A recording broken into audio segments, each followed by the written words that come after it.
Before you step into a new environment, you decide who you are, and then you show up. Hi, my name's Steve Kidd. I am a third generation minister, international best-selling author of 41 books and counting. Over the course of the last 40 plus years in business, I've helped over 5,000 people write, publish, market their books to bestseller, and everything that goes in between that, and especially all the things that come after that bestseller.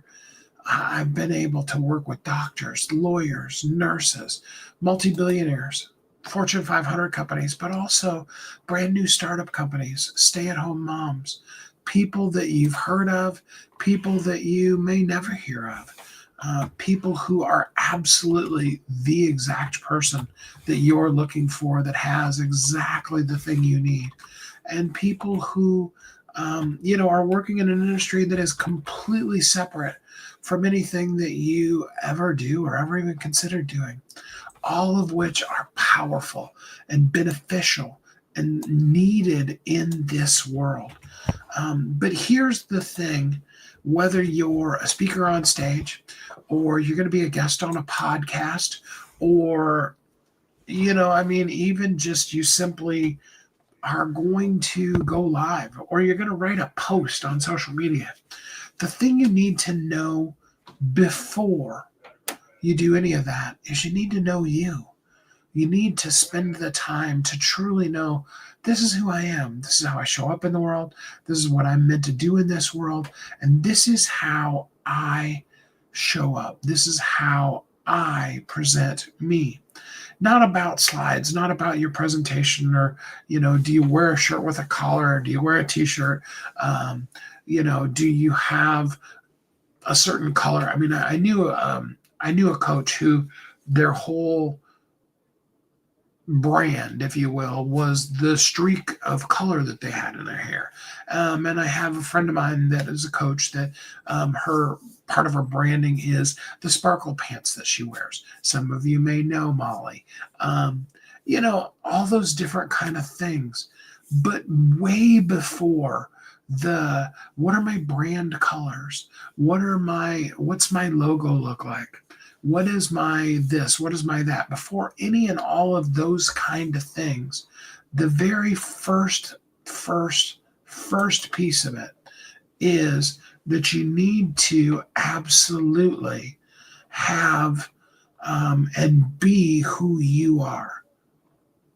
You need to know who you are so that you can show up as who you are and really present yourself as the you that is you in the world. Does that make sense? Do you understand what I'm going with there? I hope you do. Because really, at the end of the day, more than anything, what you need to do is you need to really be you. You need to really, truly know and understand and show up as the you that is you. So most of you know, some of you even watched last Saturday as I did live the talk that I'm going to be doing next week in Utah. Yes, I do have a ticket for you if you'd like to go. I'd love to have you come see me. Provo, Utah, 12th, 13th, and 14th of March. It's next week already. Oh my gosh, so exciting. But as I prepare, I'm way overpacked right now. I got to tell you, I've got enough stuff right now in my suitcase because I've been invited to, and I'm still trying to figure out if there's a way I can make it happen. I've been invited to go be an attendee in an event the week after that. But even after that, I've probably got another week's worth of stuff packed right now. I'm so massively overpacked. And it's just one of those kind of things where I've been overthinking it too much. And I realized as I was prepping for this today that more than anything, it's not about the clothes you wear, the slides that show up, whether or not you're standing or sitting on stage, whether or not you're on stage or in front of the stage. It's not about any of those kind of things. It is purely and simply starts with knowing who you are. This becomes especially true in any of the aspects of your business, whether it be what are the products you're selling, you know, going into my lane, what is the book I'm going to write about? What is the talk? Any of those kind of things. You need to know you first. And unfortunately, that's the step that almost everybody skips. They skip right over the really, truly, deeply knowing themselves into the fun stuff. And the same things becomes true then when we put our book out. We give them this whole book and we tell them, you know, do step 1 and then step 2 and then step 3. And step 3 is exciting. Step 1 is kind of boring. You know, it's kind of like if you want to lose weight, the first thing you got to do is diet and exercise, right? You know, and I love how my coach says it, you know, supplements are supplements. They have some really cool things they can do for you, but they're only going to supplement the things that you do on the regular. You know, if you don't exercise, you don't move, you don't hydrate, you don't, you know, you don't watch what you're eating, you know, you don't cut your calories. The supplements aren't going to magically go in and just turn all of the Cheetos you're eating into carrot sticks because they both happen to be orange. The same thing is true when it comes to your voice, your brand, your courses, your book. You got to really know who you are. The saddest part about it with most all of the people that I've worked with and most of the books that I've worked on is as great as they were, you know, that isn't really even the book the person should have written, myself included. You know, I was even actually contemplating, and I may do a whole series of writing some of the Bible stories that I grew up on, kind of the behind the scenes, the more real talk kind of version of some Bible stories. So not necessarily geared at kids, maybe geared at teens and young adults. And I may even release it that, you know, as teen and young adult books and do some, you know, cool things graphically and stuff. But even with saying that, which was totally a distraction of what I'm talking about, it just came into my mind. You know, that isn't necessarily the heart and soul and core of who I am. It's a piece of me. It's a part of me. But that thing that I do with grace and ease, that I do so easily, that I tend to, even on these calls, gloss over them, not really share with you like I should, is I have the capability to be able to look at what you're doing in your marketing. Leanna, glad to have you here with us. How are you doing today? So glad you joined us. You know, to be able to look at what you're doing in your marketing, especially specifically your book, but in any of your marketing, and tell you what's working and why it's working, and then also what's not working and why it's not working. Because ultimately, at the end of the day, more than anything, you need to be the core of who you are. That's why I invite you every single time to drop whatever the word is. That's why I have up on the screen again the AskSteveKidd.com, and I didn't put up a, you know, fancy background or any of those kind of things. You know, honestly, I'm not sure why StreamYard changed it on me. They must have done an update, and I've got to figure out all of this kind of stuff. And I was just like, pish posh, I don't care, you know, because ultimately what I really want to do is just have a conversation with you. I would love for you to go to AskSteveKidd.com, get on my schedule. Let's look at what you're doing. Let's give you some kudos for the things that you've done. If you've got a book, you know, whether it's written and not published, or it's published and not doing what you want it to, or it's published and it's doing amazing things, let's look at and give you credit for and kudos for the things you've already done. And then additionally, let's really take the time to know why that's working, what isn't working, and why those things aren't coming together the way that you'd like for them to.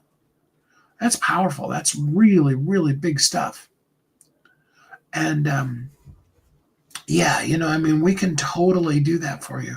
And that's really the center. That's really the core of who I really am and how I love showing up in the world. Yesterday, I found myself working on an editing project.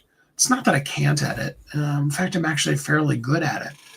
It doesn't light me up. It's not the heart and soul and core of who I am in the world. It's not the thing I should be doing. A good friend of mine who is a therapist turned personal coach, she wrote her book and called it "Stop Doing What You Suck At." And a lot of us do that. We spend a lot of time doing the things that we hadn't ought to be doing just because we're supposed to. I would much rather see you go up on stage with no slides, no preparation, no even, it's like, I'm not even totally sure what I'm going to do. I've got a little countdown clock in front of me that's going to count down to, 0 seconds left and for whatever length, whether you're talking a TED talk that's 18 minutes or you're talking an hour keynote or, you're up there for 2 hours. Okay. Now, if you're doing your own event, you can get up on stage and you can just kind of ramble on for as long as you want to, and technically nobody's going to stop you. Although I would suggest you have a schedule and you stick to it. But that's just me. But none of those things are what's important. Like I said, I'd rather see you go up there and just, look at the people in the audience and tell them from your heart the stuff that is really true to you. All too often we critique it. We look at it and we go, yeah, but that's so easy. Nobody needs that information. I've often talked about in my lives about, if the thing you were super massively talented at was tying your shoes. And the one thing that you know is how to really powerfully tie your own shoes. Sounds simple, right? For most of us, we've been doing it for so many years that, we don't even think about it. We just put our foot there, boom, tie your shoes, right? And when we see somebody else do it a different way from the way that we learned it, it almost even seems weird. And if somebody told us to do it a different way, totally would mess with us. We wouldn't know what to do at all. Okay? Very, very, very basic. And yet, for somebody who doesn't know how to tie their shoes, imagine being a grown adult, being 30, 40, 50 years old, and you always wear slip-ons, not because, your Crocs are, to quote Deadpool, ooh, so comfy. Not because of that, but just simply because it's what's easiest. Because you never learned how to tie your own shoes. And so you just slip into the shoes and you just show up in the world that way. How sad would that be? How powerful could it be for somebody to come in and say, here's the thing you missed. This is why tying your shoes has been, like I use the story of the lady who helped people move past what is sometimes early childhood trauma over doing dishes because of the approach that they had in their household. As freeing of things, we talked about it the other day. Actually, it was during the time that I was live last Saturday. We talked about that whole concept of what it can do for you emotionally and all those kind of things to have the habit of making your bed every morning when you get out of bed. But then I also talked about how freeing it can be and how I got to the place where I allowed myself to remove that as one of the things that I had to do. And how just absolutely freeing it is to be able to get out of the bed and not have to do that thing. I'm not, really landing either side of the fence on that. But for somebody, that could be massively empowering. There could be somebody that's triggered every single morning as they're making their bed because it's not possible to contemplate that they couldn't. And they feel literally enslaved to those, blankets and sheets every single morning. And the simple thing of sharing with them, hey, if you don't make your bed, it doesn't make you any less of a human being. And giving them permission to do that, it can be the breakthrough that they need. But all of that boils down to the one thing, and that's knowing who you are. Know yourself. Know what you're passionate about. Know that thing that you talk about so much that you probably never wrote a book about it because you just figure everybody does know it. that thing that you could go on for forever. And then ask yourself beneath that, why? Why am I so passionate about this thing? Why do I care about this particular political party? Why do I care about this particular passage in the Bible? Why do I care about, this particular whatever social, spiritual, intellectual construct? For you, it's huge. And even just that I called it a construct may have triggered you a little bit. But when we go below that and we find why, we then begin to start seeing the insights into the purpose beneath our passion. That me that's really me, that goes down deep into that and helps me be able to show up. I want that for you.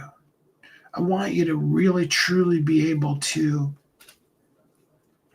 live a life that's truly free, absolutely massively empowering, and more than anything is certain.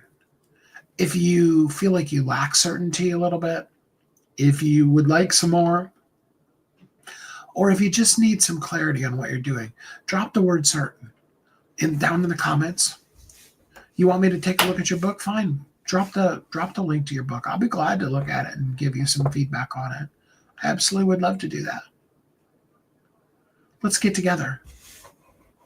I will be back on live tomorrow. I do leave tomorrow, but not until later in the day. There's a lot of things coming together and a lot of things that haven't quite come together. And for those of you that didn't notice, Amazon totally crashed yesterday. I mean, massively. It was really ridiculous. But I'll be here tomorrow. We'll be talking a little bit more about your visibility and those kind of things. And until then, I hope you're happy, safe, warm, and loved, and that you have a great week.